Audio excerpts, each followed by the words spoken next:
উৎসসি পোর্টালে নতুন অপশান যুক্ত হলো মিউচুয়াল ট্রান্সফারের ক্ষেত্রে, যেটা আগে ছিল না, সেটি যুক্ত হলো। এবং কিভাবে সেটি কাজ করবে চলুন বন্ধুরা আজকে দেখে নেওয়া যাক।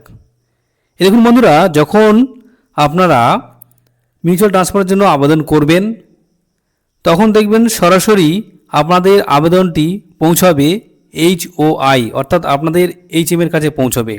আগে যেটা ছিল না, আগে সরাসরি আবেদন করলেই সেই অ্যাপ্লিকেশানটি পৌঁছতো DI এর কাছে এবং DI সেটা ফরওয়ার্ড করত SSCকে। আমরা এমনও দেখেছি যে একদিনেই রেকমেন্ডেশান জারি হয়ে গিয়েছে, সেক্ষেত্রে স্কুল কিছুই জানতো না।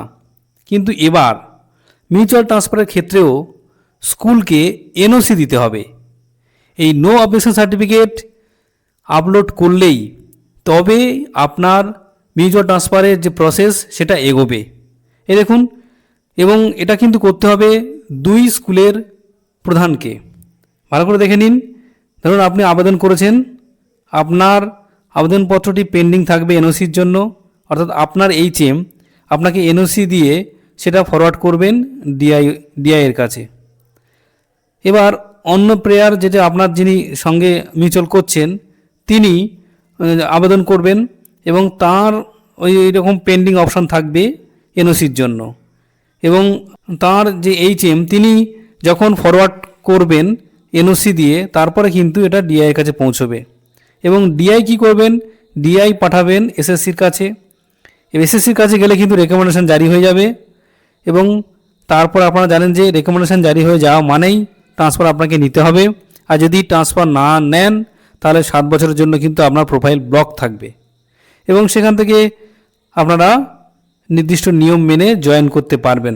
আরেকটা গুরুত্বপূর্ণ বিষয় দেখে নিন, এখানে SL নম্বর দেওয়া রয়েছে, মানে আপনি যখন অ্যাপ্লিকেশান করবেন HM যখন এটাকে অ্যাকসেপ্ট করে NOC দিয়ে ফরওয়ার্ড করবেন তারপর কিন্তু আপনার অ্যাপ্লিকেশান মুভমেন্ট যে হিস্ট্রি সেটা আসবে। এখানে SL নম্বর থাকবে, আপনি যেহেতু আবেদন করছেন আপনার 1 থাকবে, আপনার যে প্লেয়ার যিনি সঙ্গে মিউচুয়াল করছেন তার সঙ্গে তিনি 2 থাকবেন। এবার ডেট অ্যান্ড টাইম কবে হয়েছে, এবার টিচারের নাম, এখানে অ্যাকশান মানে DI এর কাছে পৌঁছেছে কিনা সেটা থাকবে এবং পরে রিমার্কস আছে। ঠিক আছে, তো এইভাবে কাজ করবে। অনেকে জিজ্ঞাসা করছিলেন, তাই বললাম যে এটা কিন্তু যে মিউচুয়াল ট্রান্সফারটা জেনারেল ট্রান্সফারের মতোই প্রায় হয়ে গেল। অর্থাৎ জেনারেল ট্রান্সফারে আপনি আবেদন করার পরে HOI লগইনে গেলে এবং HM NOC দেওয়ার পরে সেটা আবার কিন্তু ফরওয়ার্ড করা যেত। একই রকমভাবে মিউচুয়াল ট্রান্সফারের ক্ষেত্রেও এটা কিন্তু সেম কাজ করবে। এই ছিল গুরুত্বপূর্ণ আপডেট। আশা করছি আপনারা বিষয়টি ভালোভাবে জানতে পেরেছেন। যদি কোনো অসুবিধা থাকে তো অবশ্যই প্রশ্ন করবেন কমেন্টে। আর সবাই খুব ভালো থাকবেন। ধন্যবাদ।